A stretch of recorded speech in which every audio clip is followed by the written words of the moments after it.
I had everything growing up, everything that I needed. I had the Christian school, I had the nice neighborhood, I had smart parents, and I had every avenue to do good.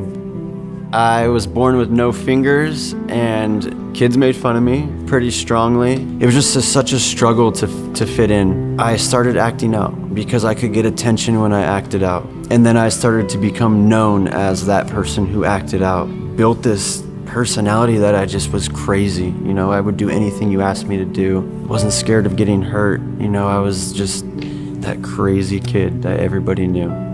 When drugs came into the picture in high school, it wasn't even a second thought. I started doing heroin and meth, and one night the DEA and Rancho Cucamonga Sheriff Department pulled me out of my bed and took my whole family out of their beds. It just went real bad real quick, seeing my parents and my sister and my dad right there.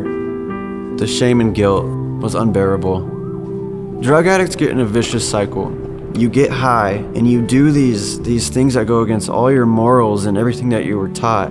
And then you get sober and you realize what you had just done. And drugs were just the only way to take that away.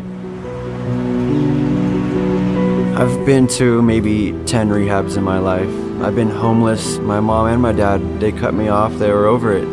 But I remember my dad would come down and he would look for me on the streets. He would kind of know the general area I was in, and he would come look for me just to see, if I was alive, if I was all right. Just knowing that your child's out there. But God was always right there with me. And this opportunity of the River's Edge Ranch showed up one day. It's in the middle of the desert. Your closest store is 10 miles away. Number one focus is God.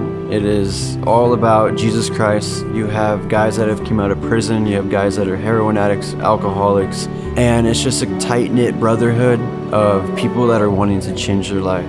It took me a good 6 months of constant praying and just, I would yell at God. I would talk nice to God. I would thank God because I would still have a lot of crazy thoughts.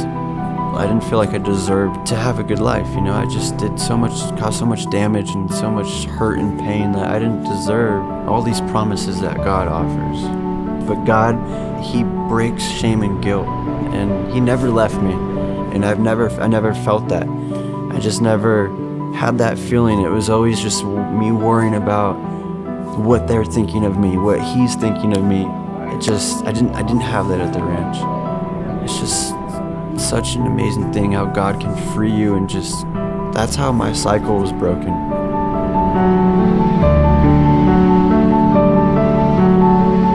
Today, I have been freed from meth and heroin. That it's not even a thought in my mind today.